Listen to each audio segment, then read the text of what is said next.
Hello everyone, effective remedies by Shivika Sharma में मैं आपका बहुत सारा वेलकम करती हूँ।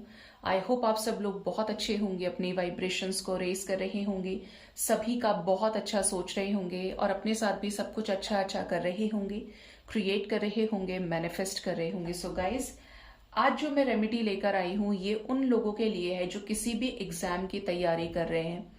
आपके घर में आपके बच्चे हैं जो एग्जाम की प्रिपरेशंस कर रहे हैं, बड़े बच्चे हैं, छोटे बच्चे हैं, डजेंट मैटर, एग्जाम प्रिपरेशन है। और आपको प्रॉब्लम क्या है? आपको याद नहीं रहता है, आपका जो कंसंट्रेशन है वो नहीं रहता है, भूल जाते हैं बार बार, जिसकी वजह से क्लियर होने में दिक्कत हो रही है, क्वालिफाई करने में दिक्कत हो रही है। ठीक है, इवन गुड मार्क्स में भी प्रॉब्लम है, क्योंकि अगर कंसंट्रेशन ही अच्छा नहीं हुआ तो कोई कुछ होगा ही नहीं आगे। तो यहां पर मैं आपको दो रेमेडीज बताने वाली हूं। पहली, जो लोग बड़े हैं जो खुद से इस रेमेडी को कर सकते हैं, तो सबसे पहले आपने क्या करना है, अपने विल पावर को मजबूत करने के लिए आप इसे किसी पेपर पर लिख सकते हैं। ठीक है, इसे किसी पेपर पे किससे लिखेंगे? या तो ग्रीन पेन से या फिर येलो पेन से। ठीक है, येलो स्केच भी चलेगा। विल पावर कैपिटल में लिखेंगे, आपको दिखेगा विल पावर। नीचे कोड क्या है, किसी व्हाइट पेपर को ले लीजिएगा, इस पे सर्कल के अंदर भी ड्रॉ कर सकते हैं। सर्कल अगर आप ड्रॉ करें तो 5 सर्कल्स, एक सर्कल, दूसरा सर्कल, 3 सर्कल उसी जगह पे आपको ड्रॉ करने हैं। ठीक है, कॉन्सेंट्रिक सर्कल अगर समझते हो आप तो उस तरीके से आपको ड्रॉ करना है। कैसे आप ड्रॉ कर सकते हैं सर्कल में आपको समझा देती हूं। सर्कल नंबर 1, 2, 3, 4 और 5। ये दिख गया होगा। सर्कल पे कोशिश कीजिएगा समझने की, शेप पे मत जाइएगा। ठीक है, तो आपको इस तरीके से सर्कल ड्रॉ करना है। अब ये जो अंदर वाला सर्कल है इसमें आप क्या लिखेंगे? कैपिटल लेटर्स में विल पावर। कोड लिखेंगे अंदर 35, 42, 888। थोड़ा सा गैप दीजिएगा, 35 के बाद थोड़ा सा गैप, 42 थोड़ा सा गैप, 888। ठीक है, किसके अंदर? सर्कल के अंदर। किस कलर का स्केच पेन या मार्कर आपका होना चाहिए, पेन होना चाहिए? ग्रीन और येलो। ठीक है, अब ये आपका काम हो गया। इसको मैनिफेस्ट करिए। और क्या मैनिफेस्ट करेंगे? विल पावर में इच्छा शक्ति आपकी मजबूत हो कि आप अब जो भी चीज पढ़ रहे हैं, पहले तो आप ये मैनिफेस्ट करेंगे, आंख बंद करके 5 से 10 मिनट इसमें एनर्जी देंगे कि आपने जो भी चीज पढ़ी वो आपको याद हो गई। कोई आपसे क्वेश्चन पूछ रहा है तो आप उसके फटफट करके आंसर दे रहे। एक जीनियस बच्चा क्या होता है? जिसका जो कंसेप्ट एकदम स्टेबल होता है, जो सबको समझा भी सकता है क्योंकि खुद उसका कंसेप्ट क्लियर है। तो आप मैनिफेस्ट करेंगे कि आप सबको इतना अच्छे से अब आपने पढ़ लिया है कि अब आप अच्छे मार्क्स को स्कोर कर रहे हैं। आपके जो प्रैक्टिस एग्जाम्स हो रहे हैं, प्रैक्टिस सेट्स आप लगा रहे हैं, आप फटफट करके सारे क्वेश्चंस आपके क्लियर हो रहे हैं। आप जो भी चीज पढ़ रहे हैं वो आपको याद हो जा रही है। आप लिख लिख कर प्रैक्टिस कर रहे हैं, वो चीज आपके ब्रेन में है। कोई भी आपसे कहीं से भी कोई क्वेश्चन पूछ रहा है क्वेश्चन, तो आप उसका अच्छे से आंसर कर रहे हैं। मतलब आपको सभी क्वेश्चंस के आंसर आते हैं। समझ गए? इवन आपने ये भी मैनिफेस्ट कर लिया कि अब आप एग्जाम में बैठे हैं, आपका एग्जाम क्वालिफाई हो गया। देखिए, मेहनत तो करनी ही करनी है। ये रेमेडी करेंगे तो ब्लॉकेज भी खत्म हो जाएगा। ठीक है, ये जरूर करिए। अब इस पेपर को कहीं भी रख सकते हैं, स्टडी टेबल में रखें या उस बुक के अंदर जो आपकी प्रिपरेशन का पार्ट हो, फोल्ड करके रख सकते हैं। बिल्कुल फोल्ड इस तरीके से कर लीजिए, ऐसा रोल बना के कर लीजिए। रोल वाले में फिर आपको रबर लगाना पड़ेगा और इसको तब तक रखना है जब तक कि आपका एग्जाम नहीं हो जाता। ठीक है, अब आप रात के टाइम पे, एक दिन तो ये रेमेडी वाला पेपर आपने बना लिया, रख लिया अच्छे से, रोज रात को मैनिफेस्ट करेंगे 10 मिनट मिनिमम, 15-20 मिनट करे तो और अच्छा है। Will power 35, 42, 888, 35, 42, 888।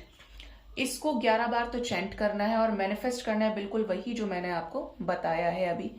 इसको 21 डेज कर सकते हैं, जब तक एग्जाम नहीं हो रहा है रोज कर सकते हैं।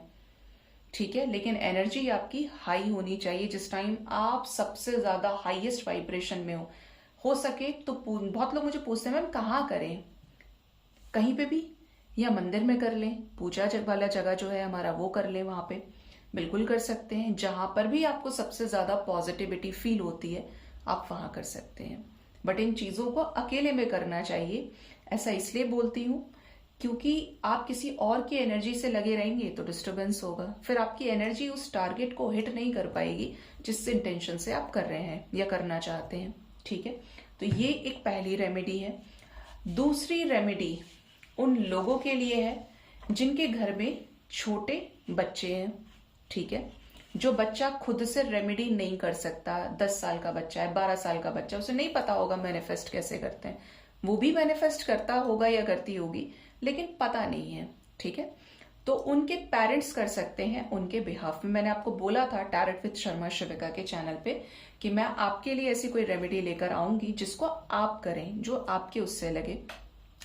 तो बच्चे को तो बोलना ही है, पढ़ाई अच्छे से करनी है, अपना काम करते रहें। आपको क्या करना है, जैसे सर्कल ये बनाया है, ग्रीन कलर से सर्कल बनाए 7 टाइम्स। ठीक है, अब इस अंदर वाले सर्कल में क्या लिखेंगे, बच्चे के लिए केयर डैश जीनियस माइंड, अगर आपको दिख रहा होगा, केयर डैश जीनियस माइंड एक बार लिखना है। और अब इस पेपर को क्या करना है, मैनिफेस्ट करना है। किसके लिए, अपने बच्चे के लिए, कि बेटा आपका जीनियस हो गया है, आपने जो भी पढ़ाया है वो आकर आपको बोल रहा है कि उसका सब अच्छे से हो गया है, एग्जाम्स में उसने टॉप किया है या उसका अच्छा रैंक आया है, मतलब जो पहले नहीं था उससे बहुत अच्छा उसका हो गया है। टीचर्स कॉम्प्लीमेंट्स दे रहे हैं, आप पेरेंट्स मीटिंग अटेंड कर रहे हैं तो भी सब कुछ अच्छा अच्छा उसमें आ रहा है, बच्चे की तारीफ की जा रही है, इवन बच्चा एक अच्छे पोजीशन को सिक्योर कर रहा है, एग्जाम्स बहुत अच्छे हुए हैं। उसके बाद जो एक रिस्पॉन्स है, उसको बोलते हैं ना कि एक दुनिया देख भी रही है उसका प्रूफ कि he or she is achieving something good, first आ रहा है, सेकंड आ रहा है, थर्ड आ रहा है, और सब कुछ बहुत परफेक्ट है। आपने कुछ पूछा, आपके हस्बैंड ने, वाइफ ने कुछ पूछा, तो बच्चे के पास उसका आंसर है, वो सॉल्व करके दिखा रहा है, मतलब टोटली सब कुछ अच्छा है, फुल मार्क्स स्कोर कर रहा है, कैचिंग पावर उसका स्ट्रांग हो गया है।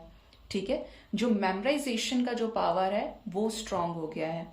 तो इसको करिए, ये बहुत अच्छा है, इतना सा काम आप करें तो शानदार है। और इसको रख लीजिए फोल्ड करके, किसी भी शेप में आप इसे फोल्ड कर सकते हैं, ऐसे करके कर सकते हैं, पर्स में रख लो या वैसे फोल्ड करके, और इसको ऐसी जगह पे रखिए जब तक आपको इसकी नीड है। जब ये पूरा हो जाएगा, अगर मैं कहीं बताना भूल जाती हूँ कि इस पेपर का क्या करना है, तो ऑलवेज रिमेंबर, कोई भी वीडियो है, जब भी विशेस पूरी हो जाए कैंडल से इसको बर्न करें और इसके एशेस को विंड में ब्लो कर दीजिए, बालकनी से बाहर जाके उड़ा दीजिए हवा में। ठीक है, ये काम करना है।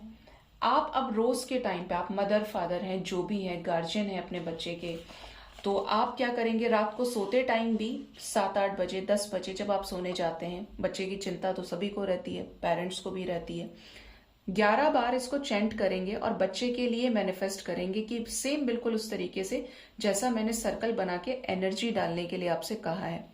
इसको करिए अच्छे से, एग्जाम टाइम तक कर सकते हैं, या जब आपको लग रहा है कि नहीं इतना सा काम तो मैम मैं रोज कर सकती हूँ, तो भी इसको फिर भी 31 डेज कंटिन्यू करने के बाद एक पेपर जो भी कंप्लीट होगा आपका मैनिफेस्टेशन का, पेटिशन पेपर का, उसको बर्न करेंगे एंड आफ्टर 31 डेज दोबारा से सेम प्रोसेस को आप फॉलो कर सकते हैं। ठीक है, तो ये दोनों रेमेडीज मैंने आपको बता दी हैं। सो गाइज, ये थी रेमेडी, होप इससे आपको गाइडेंस मिली होगी, क्लियर भी हुआ होगा आपको। अपना बहुत ज्यादा ख्याल रखिए। Thank you so much, bye bye, take care.